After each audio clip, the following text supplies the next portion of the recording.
People clapping. Wait, that's one you don't like. Oh, it's a heartbeat. I love it.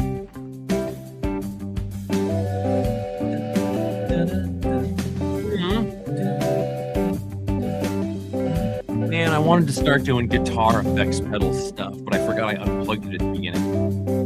Oh, that's a good idea. You like how it gets a little bit louder before it gets quieter? Yes, I do like that. Yeah. Yeah. Are you doing that? Did I do that? No, it's the program. When I fade, it goes louder before it goes softer. Program. Wow. You guys, yeah. Listen. Welcome to A Comics Place Presents, a perfectly acceptable comic book podcast presented by The Comics Place. Bellingham, Washington presents The Comics Place, presenting comics to you, which we do every week. It's a thing. It's a thing that we do. And one of the things that you've gotten used to since that there has been a video feed, which we'll come back to in a second, is that the beginning couple minutes are less professional. Because that's true. It used to be a thing that we were just, like you edited it. We had total control over exactly what was happening at the beginning, but now there's a video component. So like it starts. No more recording for 2 hours just to get a good 7-minute intro. Gone are the days. That's right, everybody. I'm Jeff. I'm Django. I'm Roman. Gone are the days. Okay, this is a comic book podcast talking about the books that were released on the week of, Friday, May 22nd. You know what that means. Looking at you, audio listener. But worth mentioning as we start this and start moving from that statement, just over a week ago, the book club, Craig Mueller, who has already jumped into the chat to let us know he's here and we're rocking. Yes, it's thank time you, Craig. to rock. Craig Mueller runs a booking club, and one of the things that he does in said booking club, aside from running a great discussion with questions and a friendly community and atmosphere, is he picks great books. The one a week ago, this most recent Thursday, they read Akira graphic novel Volume 1. That book club started at the beginning of the pandemic, and at the in the early stages of it, I was pushing to try and get Akira Volume 1 read. So we're like 5 years later. It happened. I mention it because I was working that evening. I work on book club days again, which is great. And I got to contribute and participate in the discussion. But then after that, I had several customers hang around afterwards looking at the issues of Akira that we had, because they're the only way to get those issues in color. And then, like 4 days later, Django and I did one of our regular monthly things, which is we just like to hang out with Eric Stevenson, the president of Image Comics. He drives up from his home. He, bops into the comic shop. And Django and I are like, oh, hey, Eric, let's look around. Hey, it's you again. Doing our stuff. But, one of the things I learned about him this week, which it's surprised me that I didn't know about it in the months and months of hanging out with Eric Stevenson that we've done, is that over the last 10 years or so, he said, please talk about this on the podcast. In the last 10 years or so, he's gotten really into manga. Interesting, as the president of Image Comics, producer of Western comics. And so then in that discussion, he ended up buying some of the Akira issues because he was like, oh, you have some of those colored Akira issues? Let's look at those. And we looked at him. He bought the most expensive one. Classic Eric. Let me show you. Scarce. Yeah. It's just interesting. I had like Bubba Black, who is probably going to be here at some point, but he was checking them out. He was looking at the same issue that Eric Stevenson bought. I felt a little bit bad at the time. Just that I love that series defies all reason. Like there's just this one issue printing in color, and those are being more and more sought after. But like 12-year-old Jeff would have loved to be able to talk about Akira in any way where it wasn't him forcing the books on other sixth graders. And now I just hijack the first 5 minutes of a podcast to do it. But it's great that it's in such the maelstrom now. That's my story. Hey, everybody. Good story. Thank you. If I didn't Jeff's- think that. Go ahead, Roman. Oh, Jeff's the one that got me to read Akira finally during when I was furloughed, 2020. Yeah, I read all of Akira. Yeah, me too. I didn't read it all, but I started it because of Jeff. And it's an interesting thing because I like it being talked about now, specifically the issues having been colorized. Because when I heard about that, I was like, I need that, because the only downside of Akira is that it's black and white. But then looking at it in color, it changes the quality and detail and dimension of the art in a pretty profound way. And I think Django was the first one to ever mention to me, like, yeah, I was looking at both of them while reading it in black and white and in color, and I think I preferred black and white. And I was like, that's a silly old man thing who didn't grow up with manga today. And I think he's totally right on. It's a interesting aspect of it. Well, it reminds me of what TVs looked like when I was a kid. Oh, dude, I want to get what is a CRTV? What are those things? A CRT, cathode ray tube. Yeah, I want to have one of those around and a VHS player, just so that in 15 or 20 years I can still have some stuff. Yeah. Well, I'll bet you could do that, but you better find it quick before everybody puts them on the curb and they get kicked. It's true. Django and Roman, thanks for carrying my water for me last week. Mine broke, and Water carriers. I birthed something.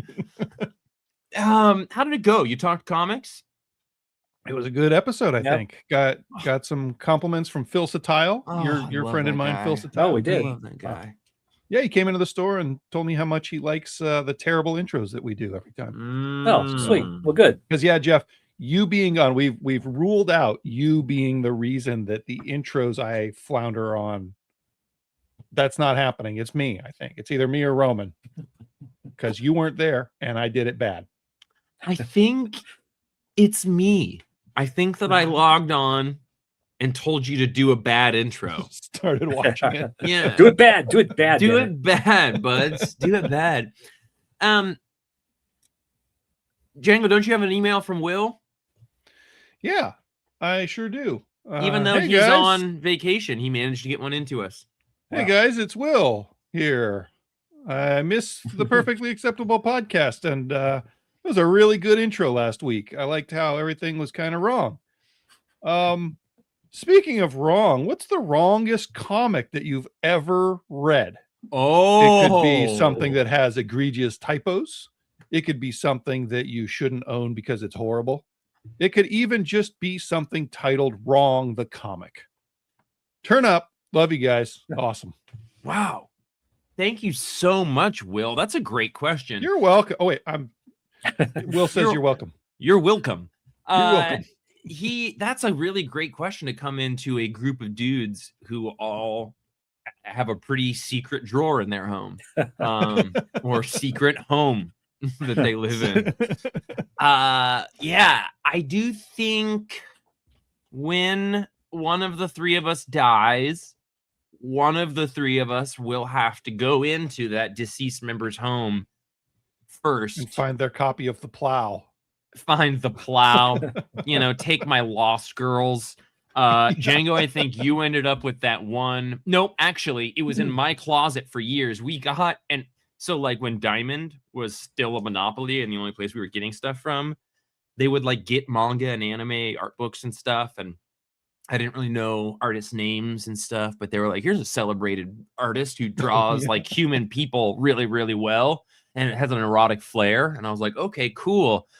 And so like we got it in and we opened it up and it's like boobies and like pretty nakedy explicit. stuff. But like also on top of that, it's art. So like they didn't have ages listed, but that cultural difference, Django and I looked at each other. We were like, we can't have this in the store. No. Like this is not a thing that we can have. It's beautiful, though. Oh, weird thing to say, bud. I mean, the art is amazing. Yeah. I found a kid and I gave it to him. I was like, it's not okay for adults to have this. Oh god. So that I don't have that one anymore. The wrongest things I own. I don't Gosh. own it, but I would say the Garfield Grumpy Cat comic was one of the wrongest things I ever read. It was not good. Mhm. Yeah, it wasn't right. It was wrong. The wrongest things. Crossed family values, horrific. Nobody should have that in their possession, probably. Crossed is tricky That's a because good like choice. it's either really good or something that shouldn't be allowed to exist. Yeah. Yeah, that's why I liked it. It was always roll of the dice. Yeah. Yeah. How often were they changing writers on Crossed? Like there was Crossed and was there Crossed and Crossed Badlands coming out monthly at the same time, or did it just become No. Crossed Badlands? Crossed was 9 issues that Garth Ennis wrote and Jason Burroughs drew. And then there was, I think Crossed Family Values was next. And that was David Lapham doing a really messed up, maybe 7-issue story. And then I think they went straight to Crossed Badlands, which was like between 1 and 6-issue story arcs. Okay. And those were a different writer and different artist each time with some recurring creators. So like David Lapham had a couple of characters that he was following every 20 issues. He would do a couple issues about these creeps. Jamie, you have some more affinity for David Lapham than I have, and I've often attributed it to like you probably reading comics at a time where I wasn't reading comics. Like the things like Stray Bullets, like I knew about Stray Bullets, but like when I started working at the store, that had already kind of had its cycle. But was it in fact Crossed that put him on your radar? No, it was definitely Stray Bullets that put him on my radar. Okay. But then probably Crossed probably solidified that radar. Yeah. He didn't really start doing mainstream stuff for the most part until after that, I think. You know, like he did a thing with Harris, Tangled Web, Spider-Man Tangled Web. He did like 2 or 3 issues of that, but yeah, he's done a lot more mainstream stuff lately than he did back then. Okay. Yeah, I mean, he's ever since he started dating those Bad Idea guys. Yeah. He's doing more there. Roman, I'm afraid to even pop into the chest of the things that you have that nobody else should have, or the wrongest things. Like, is it a treasure trove or is it a mimic? I don't own anything like that, but I've cleared all that stuff out. But I was thinking, I don't know, probably some that I've read, probably some old issues of Faust or Faust. Well, yeah, Faust is right up there. Red Room, probably some old. Yeah. Wrong person finding your Red Room collection would be a real bummer. Red Room. Oh yeah. Yeah. Red Room is probably the most extreme recent memory comic book I've got, like in my head. You know, I have some issues of that. I'll tell you what, as I'm making my way through Berserk, it is very messed up. Edgy. There is some like, you know, that well, it's almost not even worth going into. Thanks for the question, Will. We love your turnips too. Yeah, you guys got awesome turnips. Thank you so much, Will. Hey, Roman, what's been keeping you busy on the Giblet this last week or so? What's got you excited? What are you doing? Yum. You excited about some TV show or something? Well, I still haven't started Daredevil or Born Again, but I'm very excited about that. And The Boys final season, I haven't started that yet either, but I'm excited. Haven't started them. I watched the Punisher special. Well, I guess that was last week. Django and I talked about that. Yeah. There was a Punisher special.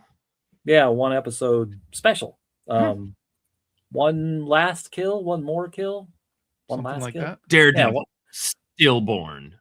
But yeah, it was basically a recap of Punisher and who Punisher is and what he does. Huh. Django, Nice. you went and saw the new Mando thing, right? I did. It's out and about. No legitimate complaints. It had some good stop motion animation. I also went to see I Love Boosters, which had some good stop motion animation in it. At least I think that was stop motion. Maybe it was fake stop motion, but they both convinced me that they were puppets being moved and photographed. Mandu and Grogu, I could probably pick apart some pacing things, but just in general, it's exciting. It looks great. It's engaging the whole time.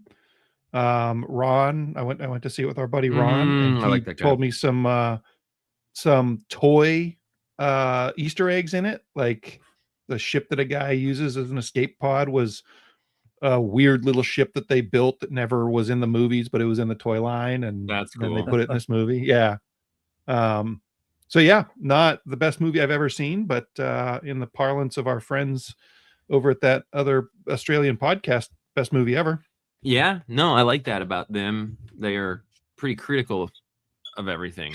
But they'll let you know if it's the best thing ever. I'm glad to hear that, Django, because all I've been reading for the most part on Letterboxd is like everybody bitching about how it's like 3.5 episodes of the show just jammed together and the pacing sucks and it's awful, blah blah blah. Yeah, all of that, but also like Jeff has another podcast that we'll probably never hear with a really good name. Why not like it? Right? So why not like it? Yeah. Just nothing wrong with it. Yeah. I remember when I saw the trailers for it, I couldn't tell if it was a TV series or a movie. But it looks better. The trailer looked really good. So it didn't really matter what it was.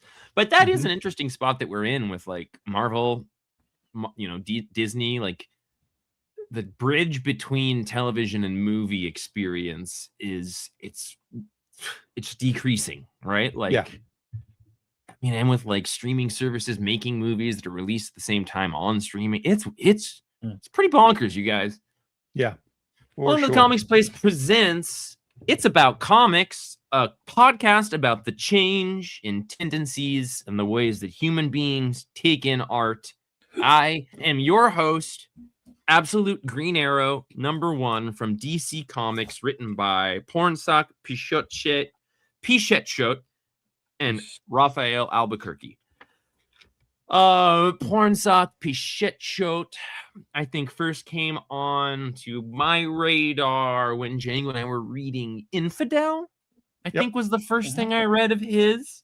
He did Man's Best with Jesse Lonergan, I believe. The Good Asian, which Roman really liked. Asian,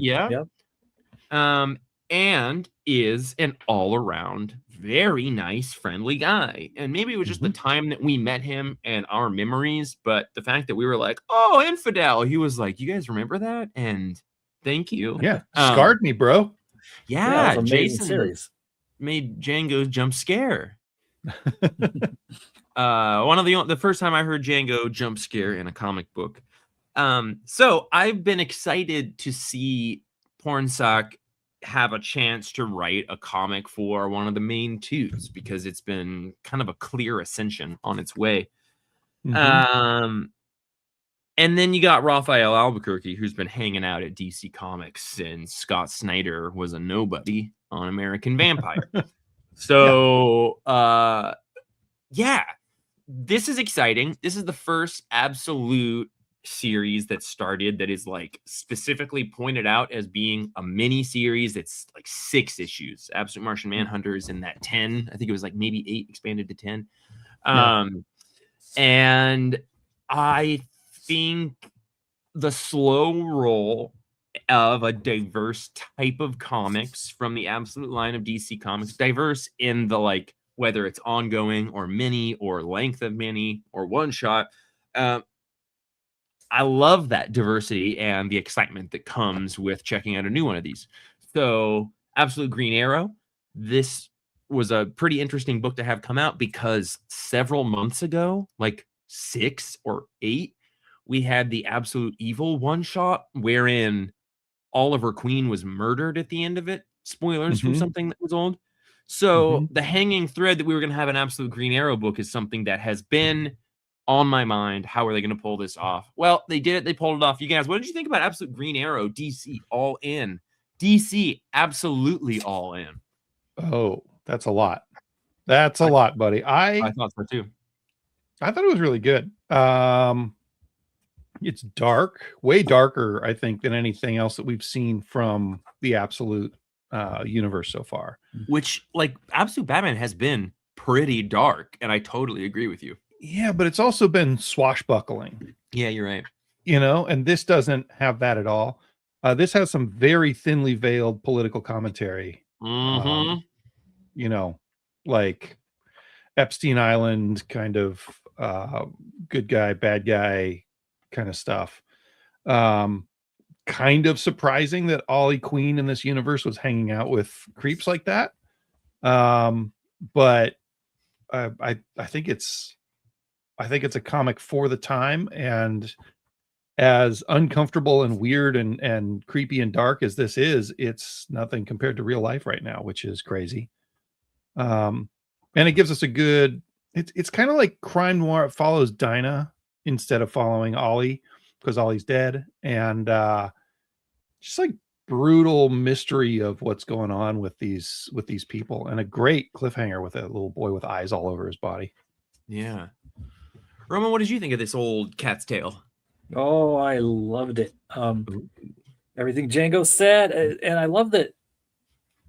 Well, I love the like all the Absolute stuff, but the working in the cast of characters that we know, because Roy Harper, Speedy, and Alias the Spider, and Arrowette, I think is his name.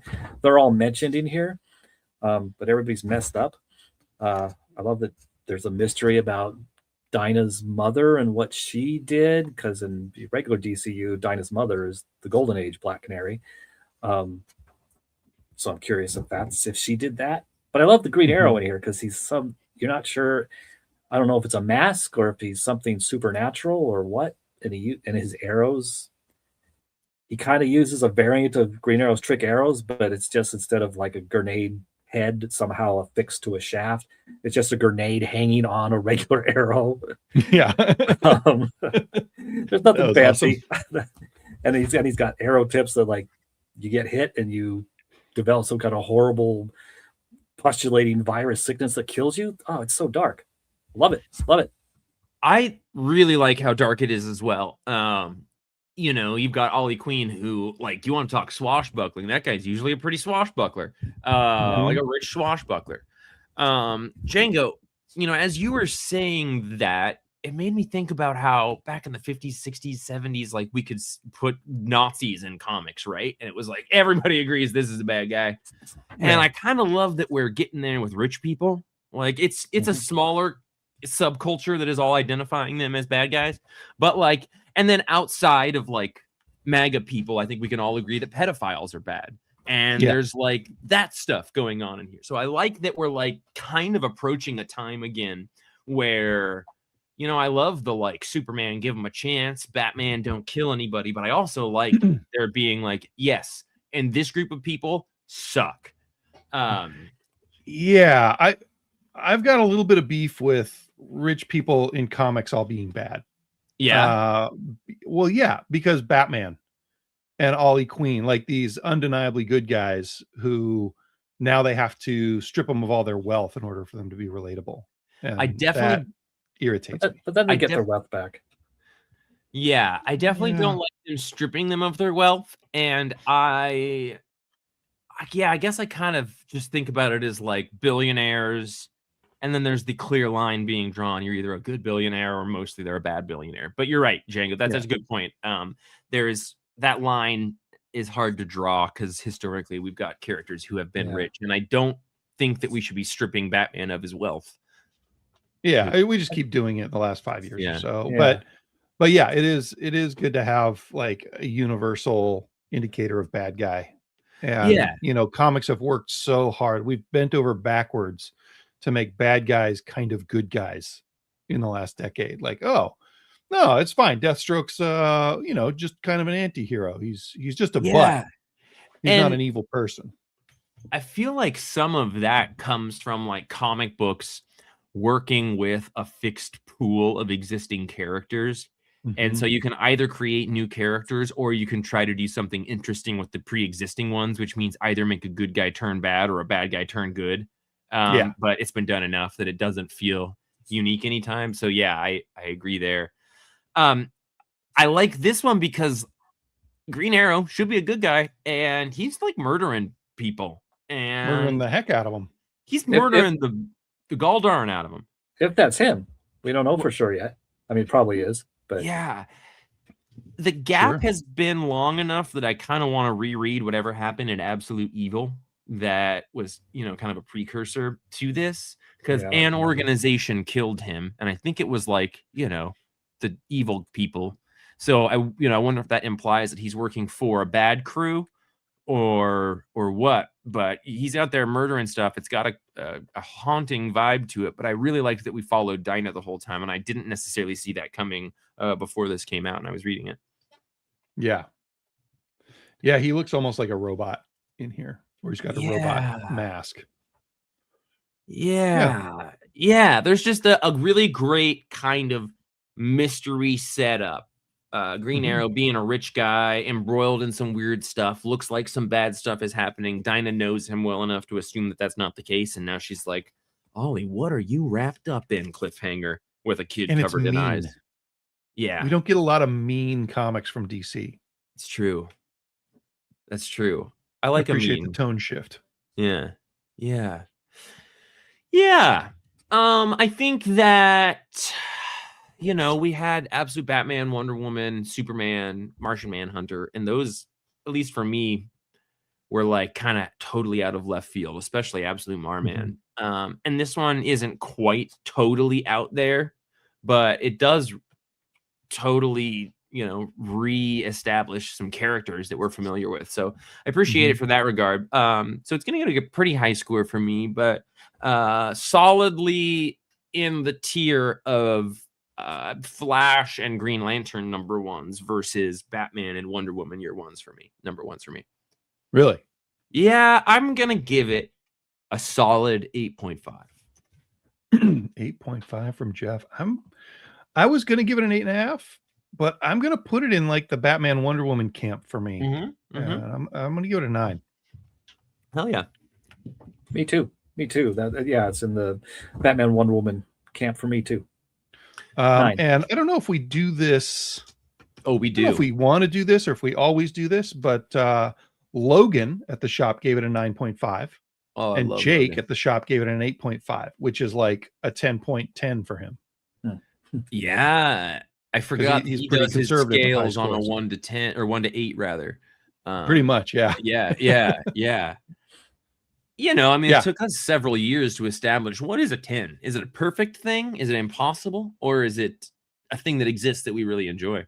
Whatever you feel, baby. Exactly right. This is a podcast. It's not a dictionary, Roman.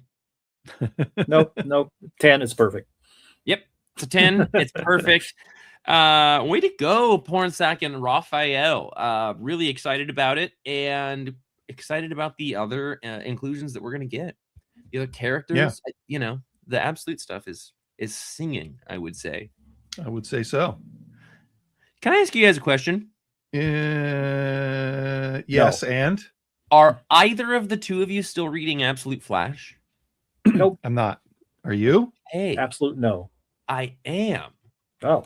Okay. We're going to need to know some stuff about it, Jeff. Okay. For a while there, I was saying that I liked Absolute Green Lantern a little bit more than Absolute Flash. I fell off of both, like 8 or so issues in. And then Roman really singing the praises of Absolute Green Lantern lately. I mean, it's Al Ewing, so I'm not surprised. Caused me to pick up Absolute Flash again like 3 issues ago. And I definitely missed the climax of some part of this story or like the second arc of this story. But I got right back in there at the kind of introduction of the Mirror Master character and what the physics and kind of establishment of that character is in this absolute reality. And it was this kind of like cool thing where like he has the ability to go into a mirror, but like when he crosses the boundary of reality from like our world to that mirror world, as he goes into it, it automatically creates a duplicate of him that is like evil. And so as he's doing this with his power, he's been amassing this like contingent of very evil mirror folks. And are they stuck in the mirror world? Yeah, seems like it. And so there's like 2 issues where Wally gets in there and he's doing his thing. And as they finally get out there, out of it, which was like maybe the previous issue, there was just a great cliffhanger that they hadn't mentioned, but they're like, oh, if all of that is true for the Mirror Master person, oh, cool. Now we have this like evil mirror Barry Allen in Mirror Reality because he was sucked. Or sorry, Mirror Wally. It's picked up. It seems consistent. It's not. I think that the Cy Spurrier Flash run that we were enjoying for a while eventually kind of got a little out there. Not that I am at all against out there, but it started to just be kind of hard to follow and like operating in the logic of something that I was no longer quite able to clock, but clearly the writer could. And I like this. I think the Absolute Flash costume is bad. Look at that costume. You've got maybe the best costume in all of superheroes in the form of the Flash, and we're like, nah, make it leather. Bummer. If his jacket didn't have that triangle on the bottom, it would look a lot like the Ray, and I would like it a lot more. Yeah, you do love that short leather jacket helmet thing. Oh yeah. Little gunslinger jacket. Yeah, and then like if you look from the red down, he looks like Dr. Light or like Boomerang or something. Roman, Absolute Flash is interesting in that it is continuing to like cover characters that I like in the form of Wally and Linda. It's also got the Gorilla Grodd character that is a cute monkey that's a protagonist. I'm here for that. And then we've got the like, the rogues were back in it this issue. And it's like, are they evil? No, they're just this weird group of folks that are hanging out. So anyway, having fallen off Absolute Green Lantern, Absolute Flash obviously has risen above that for me, and I'm enjoying it quite a bit. I just wanted to check and see if people were still reading it. This issue wasn't as good as the previous two. I would give Absolute Flash number 15 an 8 out of 10, and I would say it's pretty worth it. I think in paperback or something, like I think it started pretty well. I think volume 2 got a little bit long in the tooth, which happened with Green Lantern for me as well. But this one seems to have found its footing and is a stronger Jeff Lemire superhero story than I usually give him credit for. All right, maybe I'll jump back in. I didn't want to drop it. I just never really connected with any of the characters. Yeah, I didn't choose to drop it or Green Lantern. I just had a progressively increasing stack of the issues I needed to read. I chose to drop Green Lantern. Oh, did you? Because it manages to be on your subscriptions pretty often. I thought Django this week came up to me and was like, Jeff, I don't know if something is wrong with the point of sale system or not. I have dropped Absolute Green Lantern. Did you add it for me? And I was like, no, I actually really didn't. And then out of the background, Sean was like, I did. And so I had stopped this long con of resubscribing Django to Absolute Green Lantern every time he unsubscribed to it. I was doing that. I stopped, but Sean has kept it up in my stead. We did finally reach the threshold where it made Django wonder if he was either losing his mind or if the software that we built was broken. It was both of those. It was like, I don't know what to do. Yeah, good stuff. Good stuff. What are we talking about next year, buddy? Well, we're talking about Lobo number 3, you guys. We're talking about Lobo number 3 because all three of us are together here. Roman, there was an episode a couple of weeks ago where you weren't able to make it, and I read Wonder Man number 2 because you had liked number 1 so much. Not at all related, outside of one of the things that makes me excited to read Lobo is knowing that I'm a podcaster on a podcast with you two, and we have the ability to talk about Lobo. You two Lobo perverts. And I was like, okay, I'm going to read this. I'm kind of excited to, but I hadn't gotten to it yet. And then I flipped through it, and the art change that happens in this made me very excited to read it. So I immediately sat down and read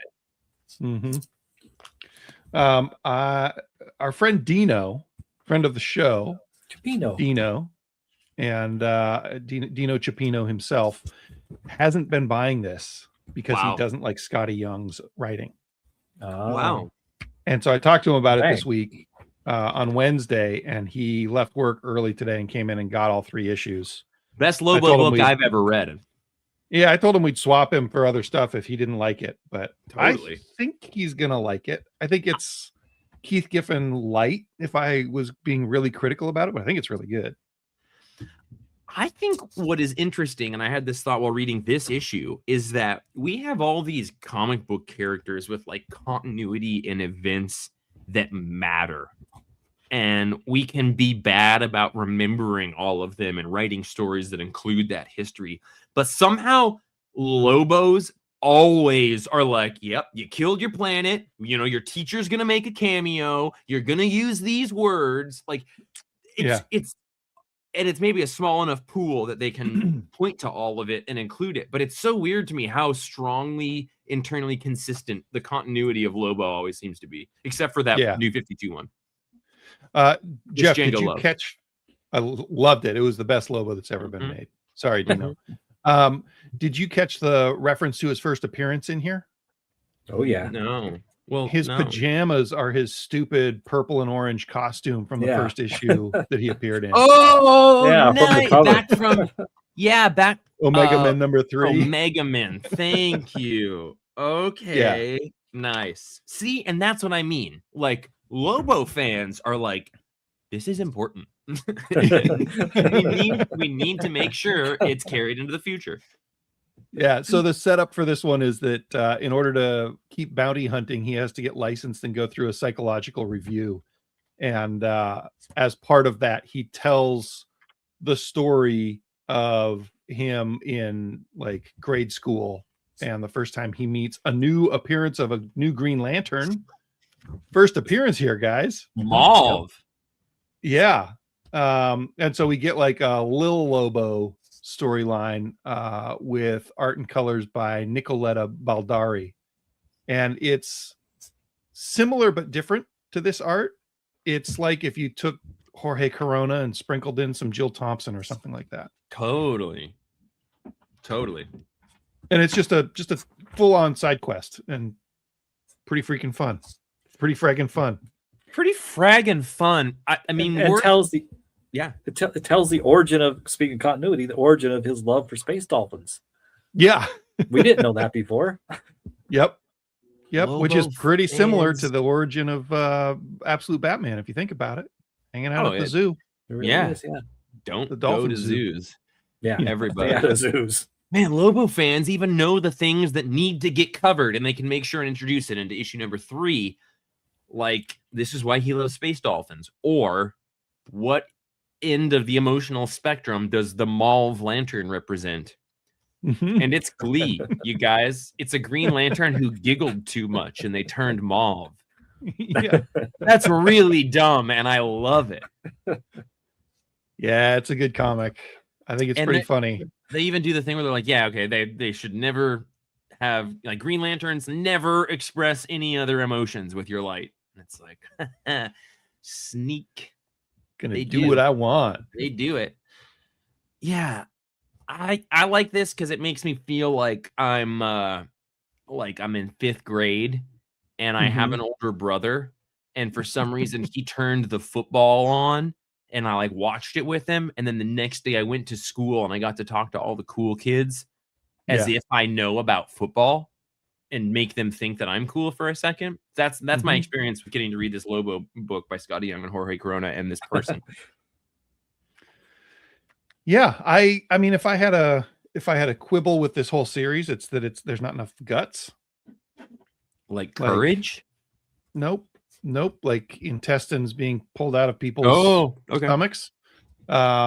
It's violent, but it's not as violent as a Lobo comic usually is.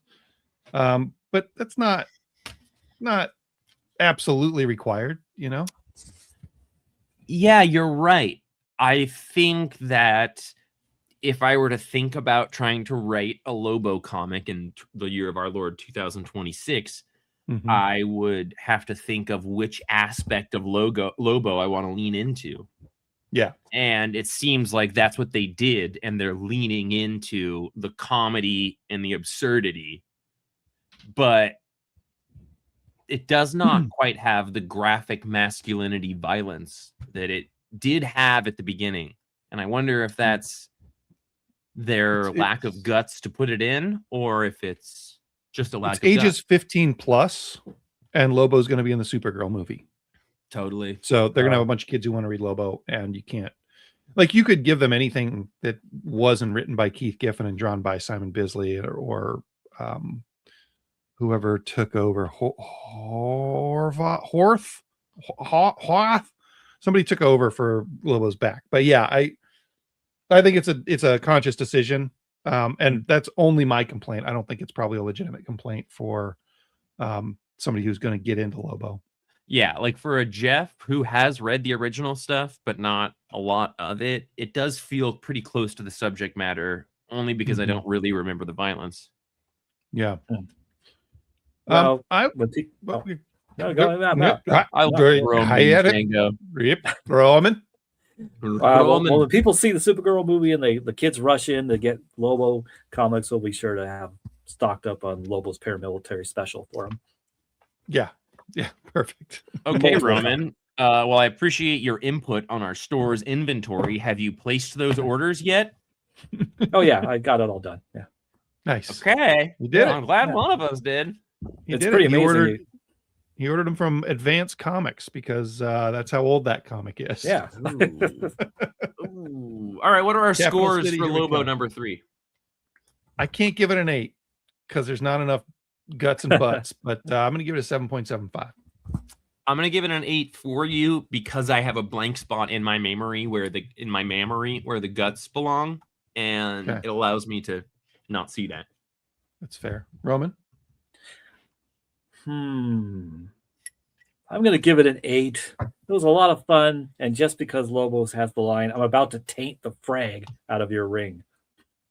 That's a pretty good line. That's a pretty good line. That's a great line. Pretty good line. Yeah, that's fair. That's a pretty good line. Well, that gives it a 7.92 between the three of us. Wow, that seems like where a lot of books end. Exactly at a 7.92. Yeah.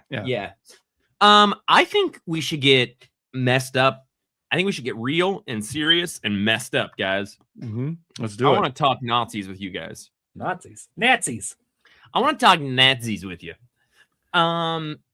This book, Odin, number 1, by Marguerite Bennett and James Tynion IV, with art by Leticia Cadonici, colors by Jordi Belair, lettered by Tom Napolitano.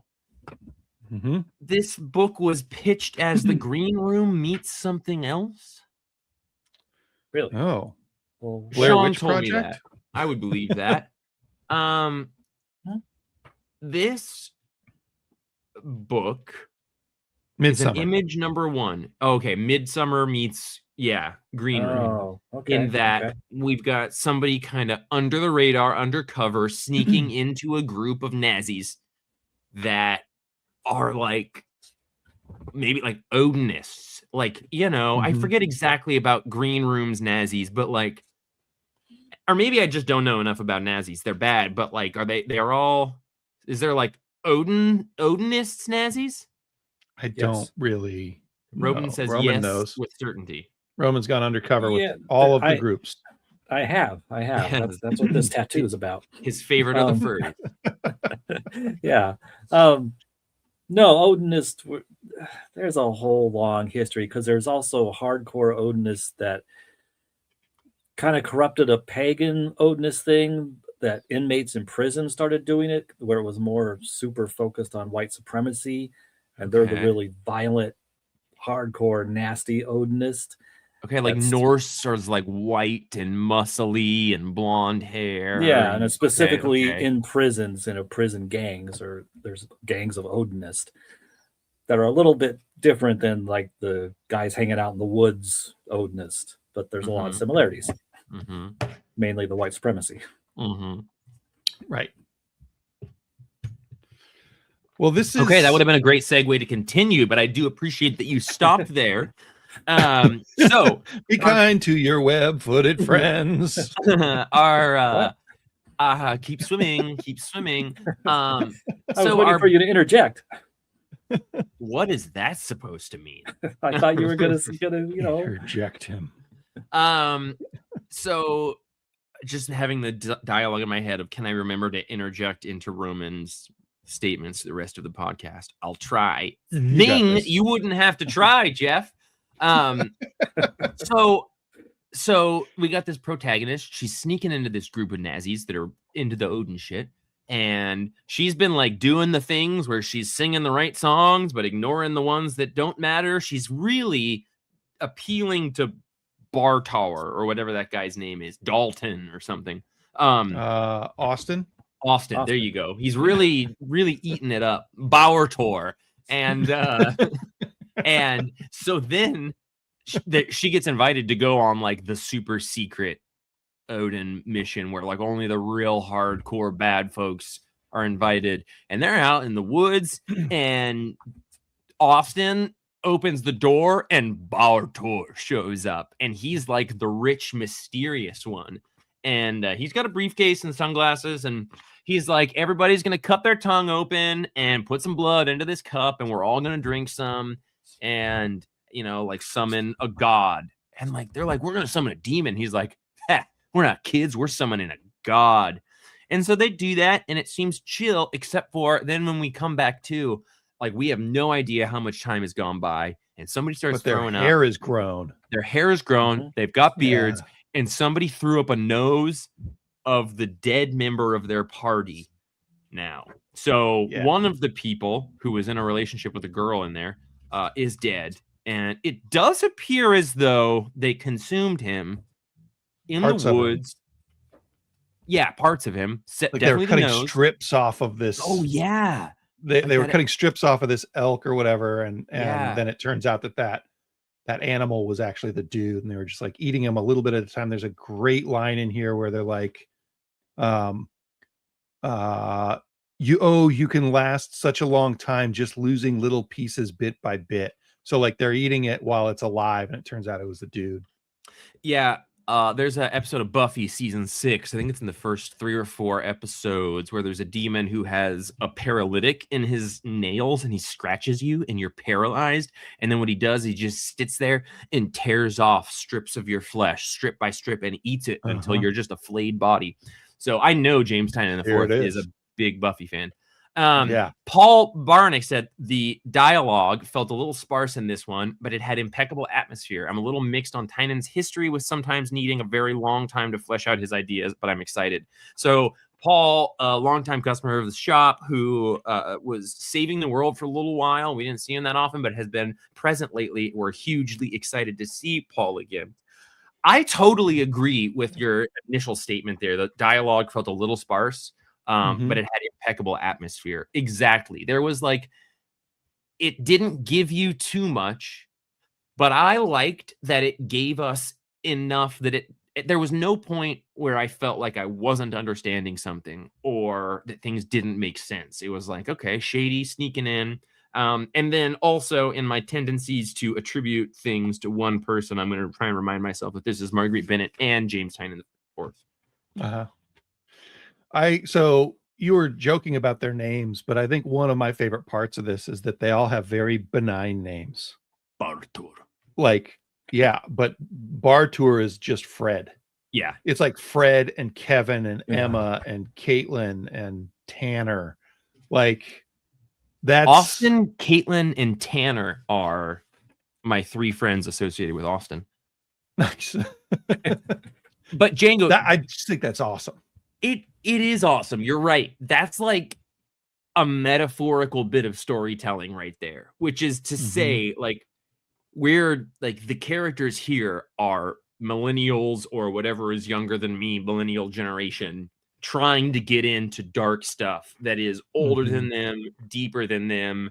And no matter how cool or edgy they think that they are, like, your name is Austin. Dude, Austin, don't summon Odin. Yeah. You fool. Put Odin down, Austin. Put Odin down. Put your chalice down, Austin. Odin's got things to do, Odin. I loved all that. And Austin, like the undercover reporter, she knows that, he shops at Whole Foods, and These guys think they're so hard, and they're just these malnourished wimps looking for identity. Yeah, I'm excited for the moment where we find out that Bartor knows that she's a cop and knows all of this stuff, right? Like, Yeah. you can kind of see that coming, but which is my way of saying I definitely plan to keep reading this because it did feel a little bit sparse, and it was a double-sized issue, which is its way of saying that, like, it was paced well. I moved through it, and I took in a lot of exposition without being burdened by exposition, and got the atmosphere and vibe of it. And anytime I get tricked into eating somebody's nose, I'm here for it.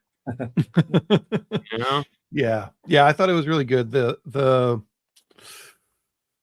one thing I would like to see is I'd like to challenge James Tynion IV to see just how small can you make your cast? Can you give me a comic that is 4 people, 3 people, even?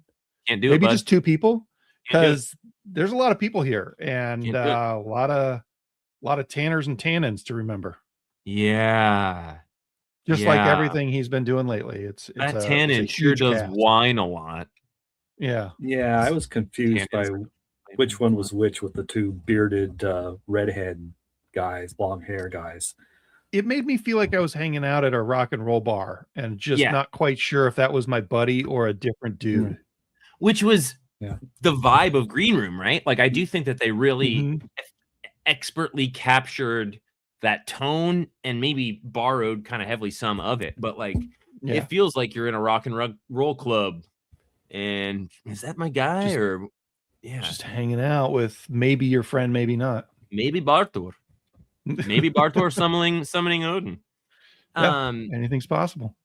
Yeah, I think that I have this new way of taking in comics where when a certain thing happens, it is my certain thing, but that'll become clear later on. That's my way of saying this may have been my favorite book of the week. Is that a 10 or what? What do you do with that? But a different book came out, which is my favorite book of the week. I'm going to give this a 9.5. Nice. That's a big score. It's a big score. It made me feel icky and dirty and interested. And it scratched an itchy part of my brain that doesn't get scratched that often in terms of, like, the occultism and horror deity, almost Lovecraftian stuff. So, it gets a high score from me. Nice. I'm going to wait a few issues to give it a 9.5. I'm going to get an 8 for now. Yeah. But I'm definitely going to keep reading it. I'm going to get right in between those. 8.5. Heck yeah. Nice. I really dug it, but I'm not a big fan of the art. Okay, let's talk about the art. Yeah. It has, I'm going to be honest, it actually made me think about Raphael Albuquerque, who did the art in Absolute Green Arrow this week. At least the darker-ish scenes of it, like where there's less light. I liked it other than... Yeah, the paneling was nice. I liked it other than the 2 bearded guys being kind of confusing. And I think that there was maybe somebody the wrong person was drawn on a panel, which threw me off. It feels like Boom comics from 7 years ago plus. Right? I don't like the faces are a little too, I don't know, indistinct. I like the coloring. I like the all the art, the paneling and the art on the scenes when they're in their psychedelic trip, but they don't realize, or I guess they do realize it, and they think they're chasing the stag. That was my favorite art in the issue.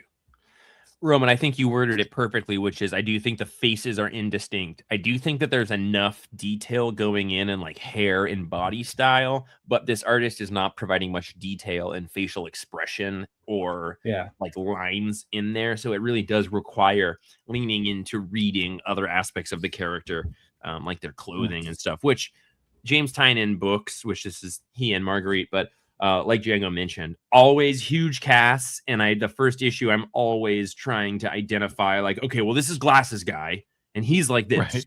And then there's Tech Bro, and Tech Bro does like it's a thing Yeah. you kind of get into the flow of doing, but I didn't actually make that connection until Django joked about it. So I'm gonna go talk to James about that. Maybe this artist is just really good at drawing a super scary Odin. Odin. There he is on the first page. Yeah. Doesn't look scary at all. He's missing a leg and a hand. Are you saying the Odin cover is a bait and switch because the cover has a very detailed face and there's not detailed faces in it? Nate, is that what you're saying? Who did that cover? It's a good question. That reminds me of like the Lazarus covers or something. Django, you did something to all of us this week. I did. It begs a larger conversation about the writer that seems to be permeating a lot of things, not without merit, but like without, oftentimes somebody starts to get a lot of work because this thing comes out that they did that was huge. And Of the Earth #1 from Image Comics this week, written by Chris Condon, is one of 2 books I read this week written by Chris Condon, and is one of like 7 books in the last couple of months I've read by Chris Condon. Yeah, and he's just killing it. Yeah, and he's doing indie stuff. He's doing a lot of Marvel stuff. Marvel has kind of just made him one of their go-to writers. He's doing Ultimate Wolverine. He did the Ultimate or the Reborn Ultimate Impact. He's done some other Ultimate stuff and other Marvel stuff. It's an interesting. I wonder. He just must be a joy to work with. Is there a really obvious piece of work that I'm not thinking of that he did that like Fat Texas Blood? Yeah, that was it. That didn't have any right to be as good as it was and as popular as it was. And then followed by the Enfield Gang Massacre. Was that also him? Yeah, which was set in the same world. Right. Okay. But yeah, I think he just cranks out really good comics. This one is drawn by Charlie Adlard, crazy, from Walking Dead. And I sent Jeff a picture of this, but the first 2 pages, text. That's a Roman book for sure. Yep. Front matter for Roman. Front matter for me. What'd you think of that, Roman? Oh, I loved it. It was the last book I read of my batch this week because I think I flipped it open. I was like, I'll save that for when I have like a whole hour to devote to the comic. Yeah, the front matter is about like wildcatters, like oilmen and a monster that they identified, right? That front matter is totally something that a lot of people would find as back matter. But I actually preferred that it was in the front of this book, because if I had started reading this book without that information, I would have had a lot less context for what this was going to be about or the tension that is introduced in this issue. And I like it. It's a largely forgotten horror myth in American culture that has kind of been swallowed up and aggregated into some other horror myths and Skinwalker Ranch and stuff. But I like getting the opportunity to learn a little bit about it beforehand and then dive into this and experience that, because there was some other book, I can't remember what it was, but it allowed us to kind of dive into a very specific horror mythology of a certain type of story that I didn't know about. Yeah. What impressed me about this book was just how patient it was with the storytelling. So like we got it's basically all that really happens is this girl drives to her grandma's house and finds her grandma in a bad situation. But on her way there, she is like taking pictures and has an interaction with a cop, and then like has a starving coyote run in front of her car, and it's like 8 pages of her dealing with this starving coyote and people impatient behind her. It was like tough. It's like, harrowing. Yeah, exactly. Like the emotional weight of worrying about a wounded animal, and then also the social stress of somebody behind you putting pressure in a weird way on you. Like it was a really well done scene. Yeah. And it all starting with, us finding out, in that conversation that she has on a payphone that she's on the run from an abusive asshole partner. Mm-hmm. Yeah, I even And forgot about that. Like yeah, halfway so through the you're issue. so you're like, oh, why I was when she stops to take a picture of the windmill, I was like, why are you stopping? You got to get out of town, get out of that area. And then just like 6 pages of her arriving in town and pulling up at her grandma's house and hanging out on a swing for a while. Like it just really, really set an interesting mood. And you don't get that in comics a lot. The coloring is very warm, like lots of yellows. It feels like you're in the desert and there is no green grass. It's all yellow. And, like I know that town in Wyoming, right? And I know what that oil derrick sounds like in the backyard. And I was super stoked about the just the storytelling chops for this issue. I totally agree. Yeah, I was too. The even though the house doesn't look like the same house, the atmosphere and the pacing totally reminded me of the original Texas Chainsaw Massacre when they come up on the house that they've even been told, well, don't go near that place. Even just kind of the depth of field, because there's a thing she gets to the approaching the entrance of the house, and there's just enough of the panels showing the oil derrick in the background, and in Texas Chainsaw, there's like kind of a view of the back of the house and stuff, and just not an oil derrick, but just kind of the same feeling. I knew it was Charlie Adler when I brought this home. I totally forgot that for several pages in here, which is crazy because Adler's art looks exactly like Charlie Adler's art, and there's a quality to the eyes and the faces that nobody quite comes close to. He did another book after The Walking Dead that was also black and white, and I'm trying to think. Astronauts in space, something like that. That one that definitely happened. And there may have even been another one. I really like his art colored. And it could be speaking to the strength of the colorist on board here. And also always worth mentioning that letters by Hassan Otsmane El How. It was amazing that there's such great Walking Dead chops art. Like The Walking Dead did so much character work, and the writing of that book lent itself to a solid artist. I always really appreciate when a comic book does more storytelling through the art than through words. Yeah. Not that I don't like words, but I just feel like there's like the writer and artist respect me a tiny bit more. Like they trust that I can get this across, and they have faith in their own ability to make sure it gets across. And that happens in spades in this issue. There's a variety of like really tense scenes. Like they get pulled over by a cop. That's stressful. That cop's sweating a weird amount. When the animal thing happens, that was a bummer. When she's trying to find her grandma, who's in a tough spot, well worded and ambiguous. Good job, Django. That was a quiet scene that was like really effective storytelling. It was like a pressure cooker of a situation. And I would say that the title and the cover, don't necessarily go a long way to get you to pick this issue up, but it, I think, is really, really good. And I read all that front matter and loved it. So I did not read that back matter. Yeah, I didn't read the back matter either. It's so cinematic. Yeah. And the back matter is more about how they built the comic rather than comic stuff, which I'm okay skipping sometimes. Yeah. Yep. Yeah, really impressive art. Charlie Adler, good stuff. I want to see some of your other art well colored like this, because Damn Them All. Damn Them All. That was the one. I did. Yeah. Okay. Yep. I read some of that. Yeah. And he's done a couple Cruel Universe, Cruel Kingdom, like some DC stuff. And I enjoyed News from the Fallout, which I believe Condon did, with also a unique art style in it.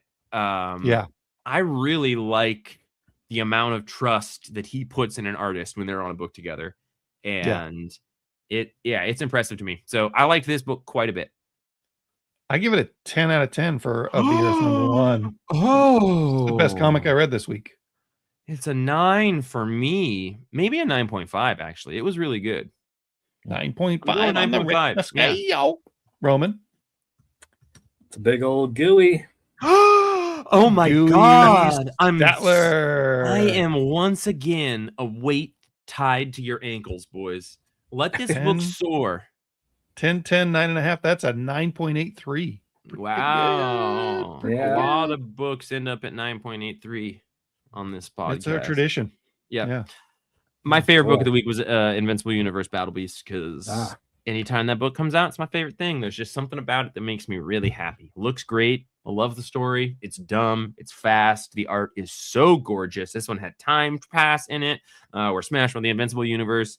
I love this book. It is so much fun. And it just perfectly scratches my cockles. So Battle Beast for me was the one I enjoyed the most this week. Who's about to slam into the Battle Beast there on the cover? Conquest from Invincible. Oh, okay. Wow. Yeah, Django, that page and then the one right after it. Yeah, two amazing. Yeah. Just splash pages. Time passing pages. So good. But then right after those, there are a couple pages that look like they zoomed in. You know what I mean? Like it looks like it was drawn small and blown up.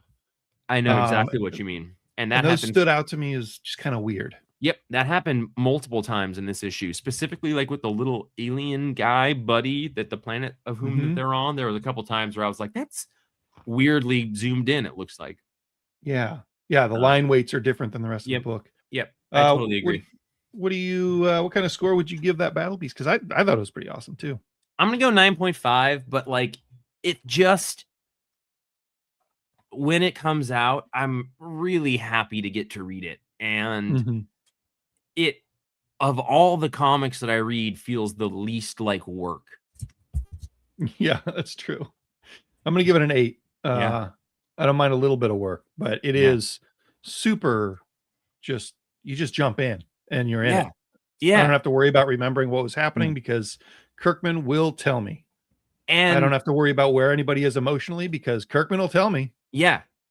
And Invincible was always my favorite Kirkman book. So I'm really happy that there's probably an added joy to it that we're getting to return to the exact same creative team of Invincible in this book. Yeah. Jeff. Yeah. We got a couple places we could go here. Yeah. I'll go anywhere you want. You lead and I'll follow. Yeah. Reborn Ultimate Impact #1. And look, also I don't want to give you guys also Chris Condon. Okay. I don't want to give everybody TMI, but I gotta pee.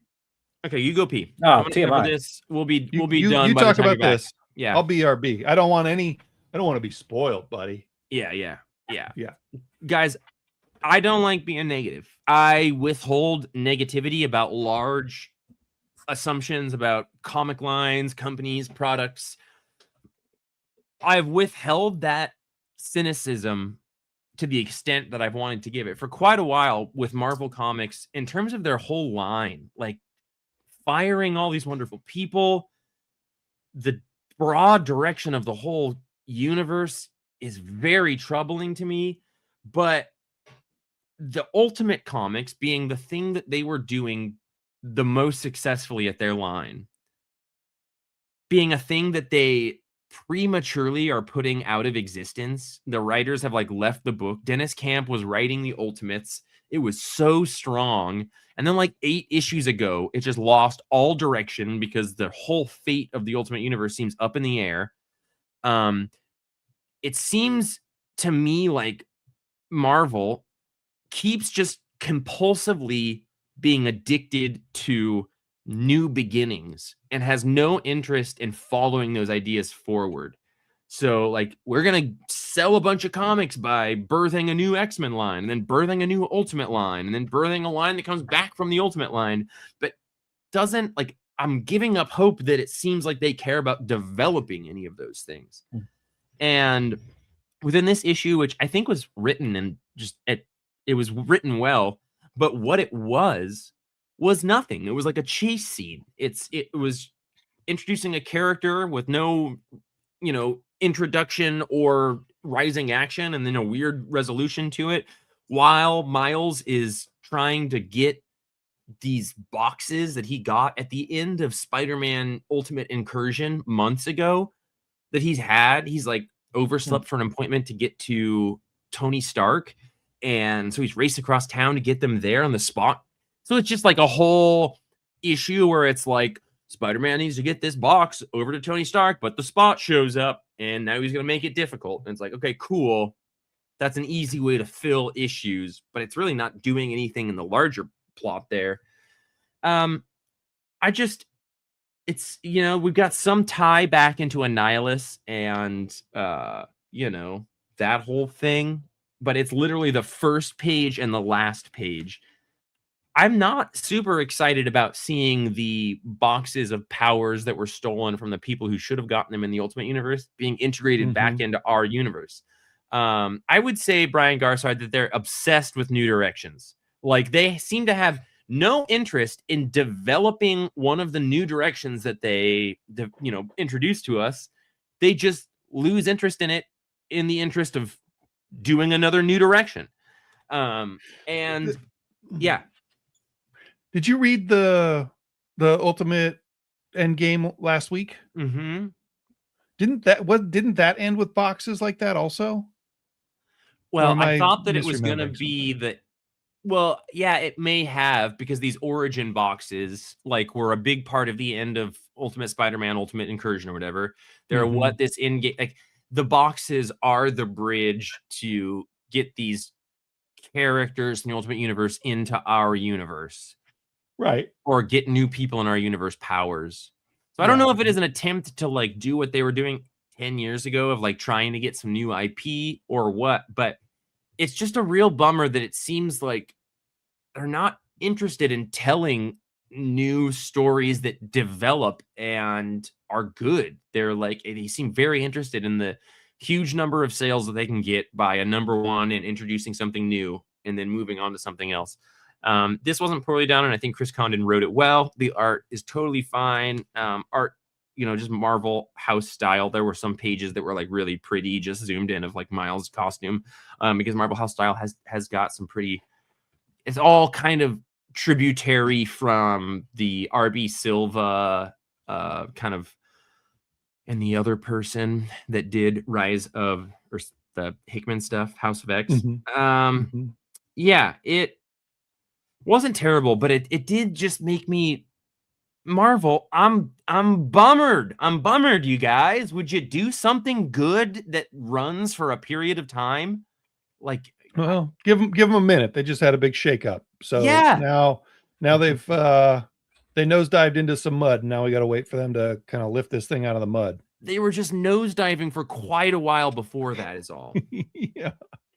So Reborn Ultimate Impact, I give a 7. It's not terrible, but it to me was sort of a straw that broke the camel's back in terms of what are you doing? Why am I reading these? Where are you going? And there doesn't seem to be any grander design to any of this. You killed the best thing that you had going.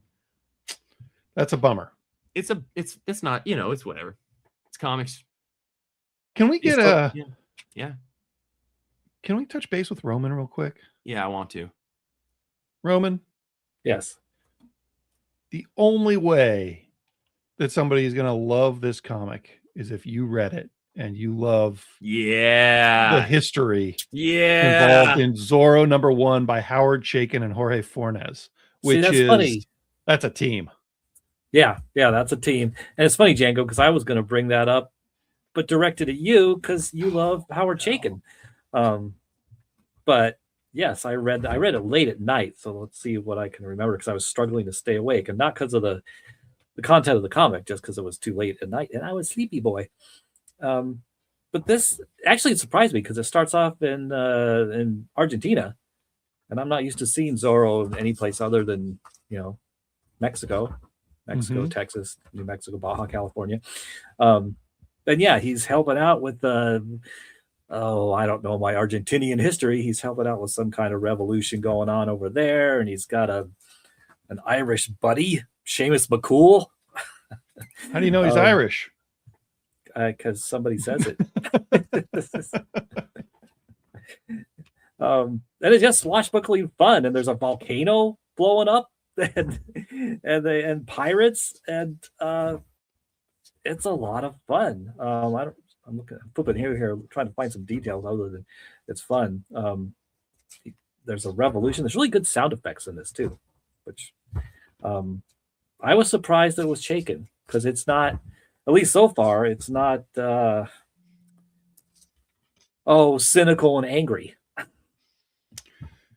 Yeah, it is kind of opaque though, which I think is one of his things, right? Like, yeah, if you don't read his stories with the right emphasis on words, then it doesn't necessarily always make sense. Yeah, and I lost the thread in this and just decided to follow the action instead of the plot, and I didn't love it. That's a good way to put it, because as you could tell, I can't tell you what the plot is, but there's lots of fun action. Yeah. And what did you think of the Fornes art? Oh, that was great. I don't know who's the letterer on this. We know who it probably is. So Django just asked what Roman thought of the Fornes art. I didn't read this issue, but I flipped through it, and I had wanted to read this issue because it's Howard Chaykin, Jorge Fornes, which is like Django bait. And Django says something sometimes, and sometimes it feels very true. And he described the art in this one as like Jorge Fornes with the lights turned on. And I was like, you're totally right. And that's a thing that Django says. It's like something with the lights turned on, like it's somebody's art with the lights turned on. And he's usually pretty on point. It's like speaks to a difference in the shading and the lighting and the line weight. But like, where's the mood? Yeah, exactly. And like it's like Fornes without any of the Mazzucchelli. Yeah. Still good. Just not what I came for. Well, that's why I was wondering about who the letterer was, because I'm curious because the sound effects in this are very prominent. But the letterer is Esquil Inverni. So I'm wondering, did he put in these sound effects, or did Fornes draw those in? Because they're very embedded in the art. Yeah. That's a good question. And I'm really curious which one was responsible for that. I like it. It's interesting. This is from Alien Books. Not a huge heavy hitter. They've been doing some of the Valiant stuff. Yeah. It's kind of strange publisher with a strange team on a strange license. It's an odd time in the world of comics, and I would give this a 6.0. I didn't love it. Interesting. I'll give it a 7, with hope that my score will improve with future issues, because I love Zorro. Yeah, I like Zorro a lot. I just realized I kind of painted us into a corner of ending on a bummer unless we got something else fun to talk about. Okay, so check this out, everybody. Just your periodic update. You're going to be getting these frequently for a while. Let me take a sip of the tea. Okay, so we finished off the first giant hardcover of Berserk by the author that did that, Kitaro. I don't have it in front of me. Berserk, Dark Horse Comics. This is a comic series that started being published a couple months before I was born. The creator has passed away in its creation, and the rest of the story has been passed along to somebody else. So it's been coming out my entire life. It is the large thematic visual basis for all of the video games put out by my favorite video game company, From Software. So Dark Souls, Bloodborne, those ones. I have gotten into this. Kentaro Miura is his name. it is a really interesting, like, we started this episode talking about Akira, and this is a perfect way to kind of bookend that, because this similar era of manga, but it has evolved and been coming out all the while. Super gothic, super kind of edgy at the beginning, but it was coming out in the late 80s. So like I wouldn't necessarily say that it's like trying to be edgelordy. It's like kind of blazing a trail in an era of things. But this first hardcover volume is moving forward, and we're following this guy who's a total grump, but he's got a big sword, so that's cool. And then some crazy stuff happens. The sun gets covered over. These really bad, powerful things showed up, and he seemed familiar with them. And something bad happened. And then we jump back in time to look at our main character at the beginning of the second volume, who's a little kid. And let's just say some bad stuff happens to him when he's a little kid that makes sense why he's such a turd as an adult. But it is very interesting to, 900 pages into this, go back in time to a totally different part of a story and know that that's going to be the thrust of the story for the next several thousand pages. It's really fantastic. And I've been really enjoying just checking out some more manga and anime over the last year or so. But if you are at all like me, and this is something that you've been around and aware of, but haven't checked in on, I have loved getting into it. And every day that I work at the shop, there is somebody who picks one of these up and is either reading it or thinking about reading it. And it's really cool to just get on that carousel of people getting on and getting off. Really historically very, very cool. And also playing through the Dark Souls games, it's super gratifying to be like, oh, that's that boss I just fought. Loving it. Most I've enjoyed a comic book, since Battle Beast. So nice. Cool. Nice. Amazing stuff. Roman, I think that you would like it, especially if you can get through like volume 1. I think years ago I read volume 1. And sorry, I mean hardcover 1, which is like volume 1 through 3, but yeah. I think that's Okay, what I read. sweet. I don't know if it was the deluxe edition necessarily, but it was a compilation. It's a little arch. It's a little one-dimensional at the beginning. But it overcomes that. Oh, cool. Good. Because I do remember that, the kind of being one-dimensional. Yeah. Yeah. So cool. So cool. Sweet. Anything else? I see an image in this show doc that is that hot one? and heavy. Yeah. Yeah, the Dungeon Crawler Carl trade paperback came out this week. What do we got for that? graphic Anybody novel. reading it? I'm not reading it. Mm-mm. I didn't read it. Are you, Roman? I No. didn't read it. I did download an audiobook of the first volume. I've got that I'll too. Listen to that. Mhm. And it's just like the hottest hot comic that has ever existed. And we have, I think, a couple copies of a direct market comic store exclusive edition left in the store right now. So if this is your thing, grab those before they're gone. We have the image on the screen is the limited direct market variant. So it was also the cover of the Free Comic Book Day issue, which is one of the very few times I've ever seen a Free Comic Book Day issue start going for money online in the middle of that day. It is a cultural phenomenon at this point, and I cannot believe that you are listening to a podcast video cast with 3 people who are looking at the image who know nothing about it. But that speaks larger to what you're doing wrong with your life than us. Cross media, man. It's a tricky thing for us guys that have to read as many comics as we read this week. I got 15 comics we didn't talk about. Yeah. Big week. Berserk, but I'm not gonna. Yeah. Looks like our book club might do Dungeon Crawler Carl. So cool. that'd be a fun book club. Yeah. I'd be there. I will have taken it in by then. But that's an exciting bit of comic bookdom. It's like an exciting bit of pop culture sliding into comics, and oftentimes it is the opposite direction that those things happen in. So we're going long tonight, boys. What do you think? Should we get the heck out of here? I'm ready to get the heck out of here. I'm ready to get the heck out of here because this room is warm. Summer, baby. What should people do, Jeff, if they want to participate in this like Will Elmer did earlier in the episode? So huge shout out to Will Elmer for contributing to the podcast earlier on. Wonderful contribution. Also a huge shout out to Andrew Carlson for contributing to the podcast every single week in the form of editing it and getting it online for anybody listening to it in just the audio form. Worth mentioning, if you are listening in just the audio form, you can watch this live while it's coming out on Facebook. But if you don't like trying to keep up with a thing that's coming out live at kind of weird times, it is on our YouTube as soon as it's done, always. So check out the Comics Place YouTube.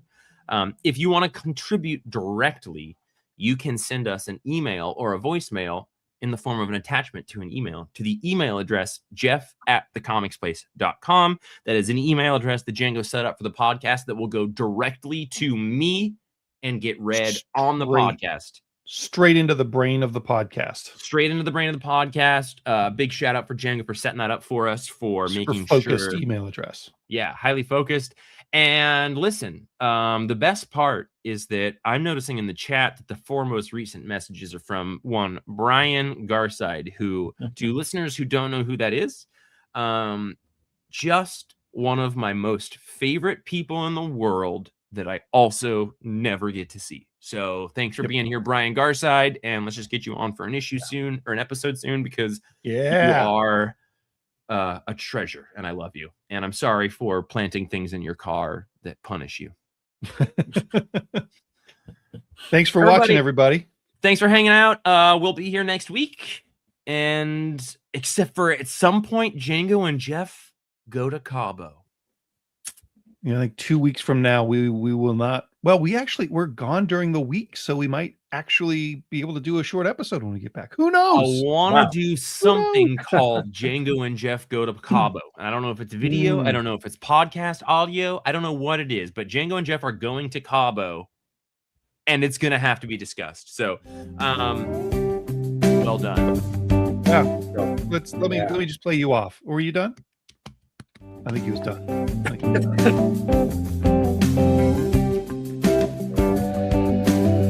Oh, I forgot. Perfect. That's